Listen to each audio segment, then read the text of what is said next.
ओम नमः शिवाय। सभी भक्तों को जय श्री राम। आप लोगों की कमेंट्स थी कि गुप्त नवरात्रे प्रारंभ होने वाले हैं। गुप्त नवरात्रों में सिद्धि हम किस प्रकार प्राप्त करें, किस प्रकार हम सिद्धि को हासिल कर सकते हैं, तो इस विषय में मैं आपको बता रहा हूं। देखो, पहले तो आपको यह समझना अति आवश्यक है कि नवरात्रों में सिद्धि बहुत शीघ्र मिल क्यों जाती है। नवरात्रों में ऐसा क्या है कि बहुत शीघ्र आपको सिद्धि मिल जाती है।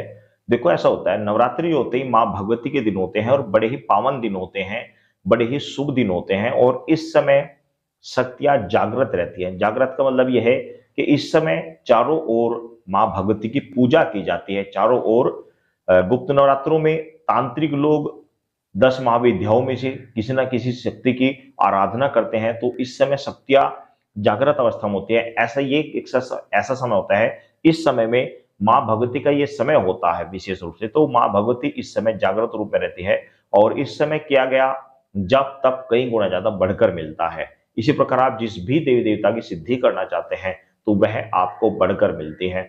अब सवाल उठता है ये कि ऐसा अलग समय भी कर सकते हैं। देखो भाई, मैं एक बात बता दे रहा हूं, गूढ़ रहस्य की बात है, अगर आपकी समझ में आ जाए तो। एक कहावत है कि मन चंगा कटौती में गंगा।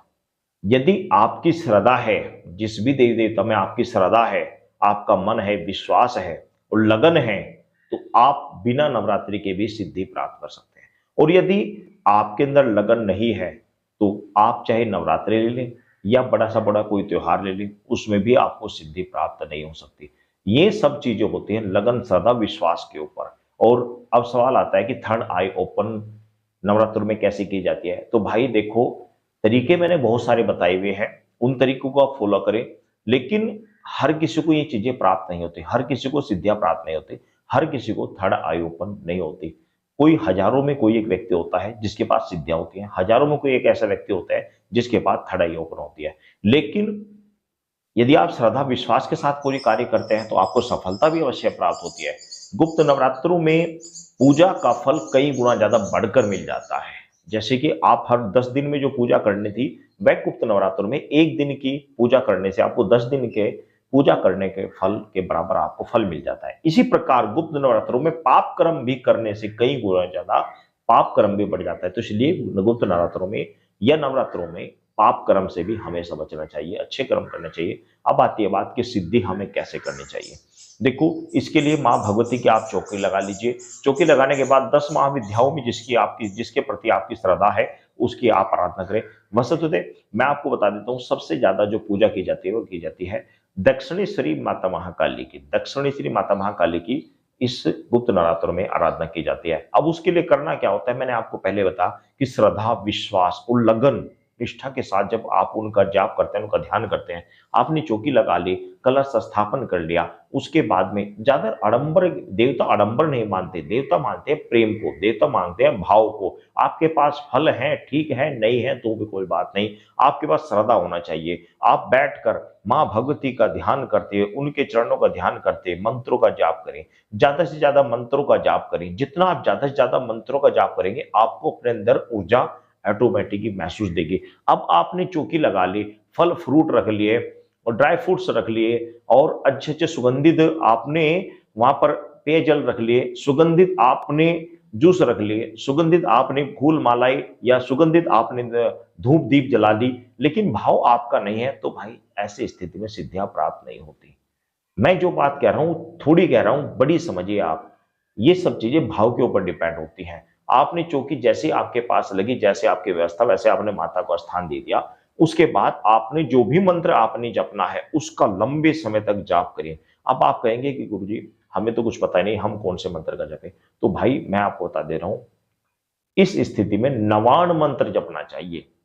नवाण मंत्र, नवाण मंत्र आप इन गुप्त नवरात्रों में जितना ज्यादा जपेंगे उतनी ही आपके अंदर ऊर्जा आएगी। इसके लिए समय निकालें, आप चाहे सुबह निकालें या शाम को निकालें, या सुबह 1 घंटा निकालें चाहे शाम को 1 घंटा निकालें, या शाम को 2 घंटा निकाल दें, सुबह कम समय निकाल लें तो कोई बात नहीं। माँ भगवती की ज्योत जलाएं, जैसी आपकी सामर्थ्य है। तिल के तेल की है तो तिल से जलाएं, सरसों के तेल से जलाएं या देसी घी से जलाएं, यह आपकी सामर्थ्य है। और नहीं भी भाई कोई व्यवस्था है तो धूमबत्ती लगा लें, जैसी आपकी व्यवस्था, क्योंकि भाव की बात है।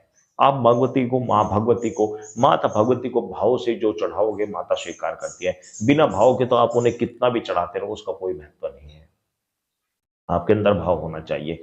नेक कमाई से मां भगवती के निमित्त 1 रुपए का दान किया हुआ भी लाखों रुपए के बराबर है, और हराम की कमाई से कमाया हुआ लाखों रुपए भी दान करवा 1 रुपए के बराबर नहीं होता। इस बात को समझे, गुण रहस्य की बातें मैं आपको बता रहा हूं। ये सब चीजें भाव के ऊपर डिपेंड करती हैं। अब भाव से मां भगवती को जो भी भोग लगाएंगे, मां उसे अवश्य स्वीकार करती है। तो आपने करना क्या है कि 9 दिन आपको मां भगवती को समर्पित करने हैं, और मां भगवती का ज्यादा से ज्यादा ध्यान करना है। आप किसी भी देवता की, आपके इष्ट हैं, कोई भी इष्ट आपका हो, कोई आपत्ति नहीं, उनका पहले मंत्र जप लें, उसके बाद मां भगवती का आप ध्यान करें। मां भगवती के 10 महाविद्याओं की पूजा की जाती है, इसमें माता महाकाली की ज्यादा की जाती है। 99 मंत्र का जाप करने से माता महाकाली दौड़ी चली आती है। तो यदि आप शक्ति पाना चाहते हो तो इस तरीके से करें। इसी तरीके से जाप करने से, जब ज्यादा आप जाप करेंगे तो मां भगवती प्रसन्न होती है। जब आप ध्यान करेंगे तो ध्यान करने से ध्यान केंद्रित होता है और थर्ड आई ओपन होने के चांसेस बढ़ जाते हैं। तो ये तरीका होता है, इस तरीके से आप नवरात्रों में कर सकते हैं। मैंने पहले भी कई वीडियो में इस बारे में बताया हुआ है, नहीं आपने देखा तो देख लेना। बाकी आप इस सदा विश्वास के साथ जिस भी साधना करना चाहते हैं, तरीका यही होता है कि भाव प्रबल होना चाहिए। ध्यान और मंत्र जाप, जिस भी रूप में आपका श्रद्धा है, विश्वास है, उसका रूप और मंत्र का जाप, ये मुख्य होता है। बस ये मुख्य है, बाकी सब कुछ आपके भाव के ऊपर डिपेंड है। ये मुख्य चीज है, इस चीज का विशेष ध्यान रखें। और कुछ साधक चाहते थे कि व्हाट्सएप नंबर मिल जाए, तो व्हाट्सएप नंबर अभी कुछ समय और लगेगा, अभी कुछ काम चला हुआ है। कुछ समय बाद 15-20 दिन के अंतराल में ही मैं आपको व्हाट्सएप नंबर अपना दे दूंगा। आपको कोई अपने घर की कोई भी समस्या के बारे में कोई बात पूछनी हो तो आपको व्हाट्सएप के माध्यम से आप पूछ सकते हैं, आपको समाधान अवश्य बताया जाएगा। सभी भक्तों को जय श्री राम।